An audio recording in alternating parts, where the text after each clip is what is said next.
Hey everyone, I can't believe we're already well into week 2 of my 8-week Vlogmas. You're like, 8-week Vlogmas? Don't panic, I'm doing every other day.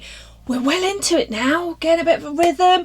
I can see you're loving the videos. So today I'm going to reveal my second set of scraps that I will make into stripe 2 of my scrappy memory quilt.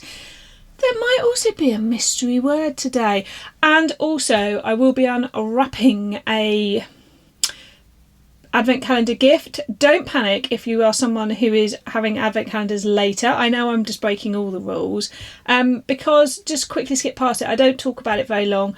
You'll know when it's coming because I show the bag first, and then just skip on like 1 minute and you won't have missed much, but I won't share it again in the video.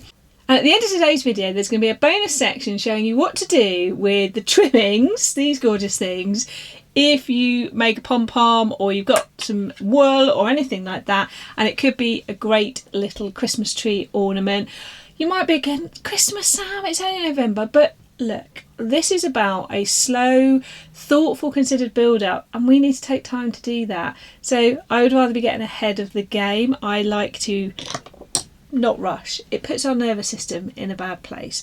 So I think we better crack on with what the week 2 scraps are. But remember, keep paying attention because this will be our second word and quilt block. And if you're like, second one, that means you need to go back and search from the 1st of November onwards for the other hidden word. I can tell you it's not in day 1, so you haven't got that many days to search through, but there is one other hidden word and quilt block out there. Okay, it's in a bag. Oh, there's something trailing out.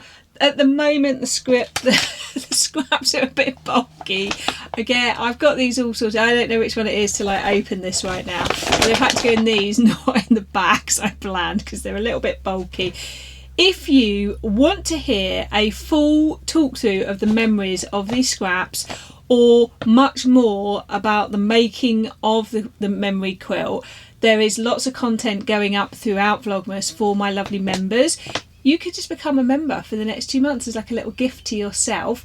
Little tip, don't join from an iPhone. I found out Apple are charging YouTube extra, and I've checked. They're either £1 or £1.50 more. That's not the price I've set. That's Apple doing that. So if you've got an iPhone, either join from a laptop or get someone else to do it, like sign into your account and do it. But don't do it from your iPhone. And if you have done it from your iPhone, you could cancel and then rejoin from your laptop. It's really naughty. I can't believe that Apple have done that. Well, I say I can't, I can. If you want to know more about it, drop me an email and I can let you know all about it. Email address is in the description. So if you think, oh, I'd love to see more about this, my members are getting lots more detail and a full talk through and a full walkthrough of everything I'm making, etc., plus other extra content. So here we go. Let's find out what's in here and we'll pick some of the bits that are my favourite pieces. So let's get it out first. Ooh, oh, okay, it's a very juicy fruit colours this time. I've got the bag on my lap to put them back in. So we've got some of that gorgeous seersucker that I've used 2 years running for projects. I've loved using that. And I've got this, which is an Indian block print stripe, which is from a project that I didn't love. I'll pick out a couple more for you. Oh, my favourite belling dress that I made with this year. That's quite a substantial piece. The blouse series. So it is tutti frutti colours this time. I'm just noticing I've popped myself in a little vintage one there, and I wondered, did I pop myself in like some calf facet or anything this time? I did last time. I'm wondering if I did. Oh, I did. Here we go. Let's have a look. Oh, so we've got something. These are, I was very vibing look at the fish. So yeah, it all feels very much like opal fruit, starburst, juicy fruit, any of those things. It is a full-on summer colour vibe this time. That reminds me of a dress that I made. Members, I'll show you a picture of that. So I am now going to tell you the hidden word. So hidden word warning, if you are not quite 100% listening right now, bing, bing, bing, hidden word warning and quilt block. So this word is scissors. Couldn't live without them. I've had these for ages and I use my scissor sharpener to sharpen them up. And the quilt block is a 9 patch. So I am going to try to do 9 patches with those. Hopefully I can.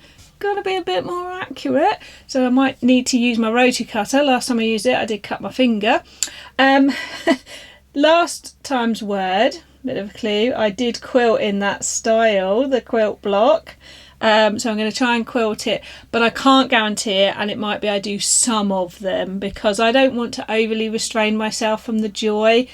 But there we go. So the word is scissors and the quilt block here is a 9 patch. So now you should have 2 words and 2 quilt blocks written down. Make sure you record these somewhere in your phone, on a notepad, on a calendar. And if you don't know the other word in quilt block, you haven't got many to search through, but go and find it.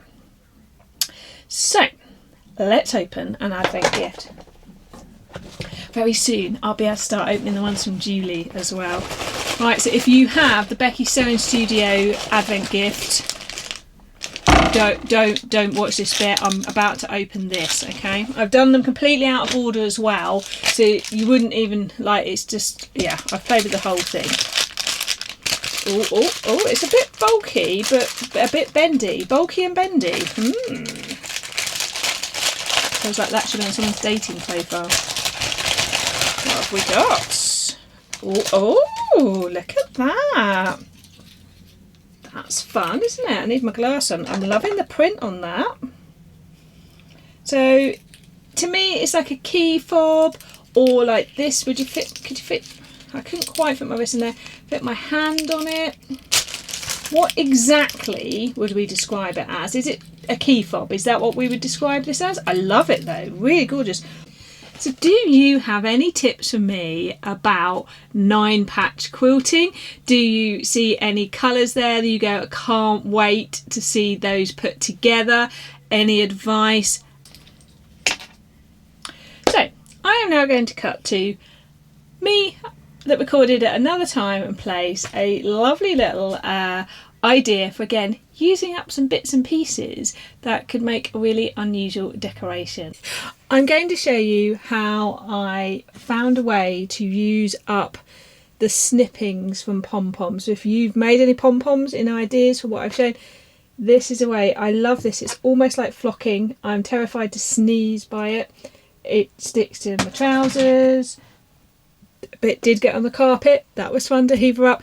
But I thought I would show you how I created this which is not finished, but just a little thing. It can be a Christmas tag, it could be an ornament for yourself as a gift, it could be part of something else that you create, it could be an embellishment that went on something.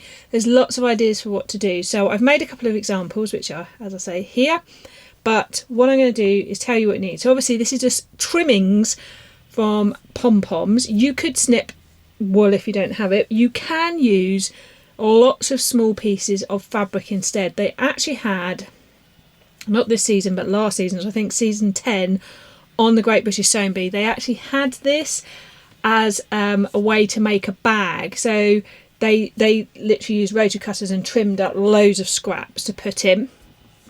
So you could go back and find that episode. It was earlier on, I think.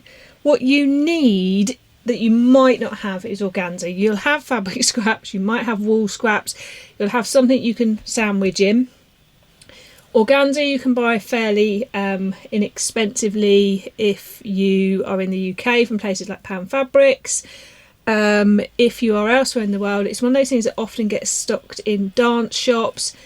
It's great for sandwiching because it doesn't steal from the detail of what's inside, but it holds it, allows it to be seen, and if you use a colour, can give a bit of a colour effect to it as well. So the way I did this was to make a little pocket for the tree. I stitched down 2 of the sides before inserting the pom-pom shedding, which meant that it was safe, it wouldn't drift off out the other side because it is very flighty. So stitch down 2 sides of a rectangle, and then I actually quilted lines into it. Now that's the technique used if you're going to do it to make sort of a fabric with it before you cut out. If you use fabric scraps, you could spray glue baste it down. That is not going to work with this Pom-Pom flocking because it's just too flighty. I realised I've used 2 layers on the back. Oh well, I'll talk about that in a minute. So you need to be able to secure it in. So I went up and down the piece of fabric I made with stitched lines to quilt it in, because that kept it in channels because it stopped it all shifting to one side or the other. With the tree, I then sketched out with a fabric pen lines and went over it with a straight stitch and then back over it with a zigzag stitch before then cutting it out, because I knew I'd got it all trapped in. Now it's not perfectly symmetrical, but nature is not, and I like it. It just feels a bit more organic, a bit more sort of au naturel. When I did this one, I actually used the green organza, which looks almost entirely white when it's on there, and I made it first of all to sort of look like one of those oval drop shaped sort of vintage decorations. It looked like some kind of weird brain. So I was like, how do I resolve this? So I rounded it off. So I stitched through it, because you can easily stitch through these, and then did multiple stitchings of zigzag stitch around the edge. Now I used a variegated thread. These variegated threads are Gutermann ones. They're great because they give just a bit more interest to it. And I just used a plain bobbin colour. And then I realised it was missing something, so I actually sort of stitched in, just straight stitch this sort of thing. It needs pressing. It's got a little bit rumpled and there's a lot of things that need trimming off it. But here's the remains. So you can see here the lines where I've stitched down before I've sandwiched it in. If you've got useful tips for people making ones like this, do drop those tips below.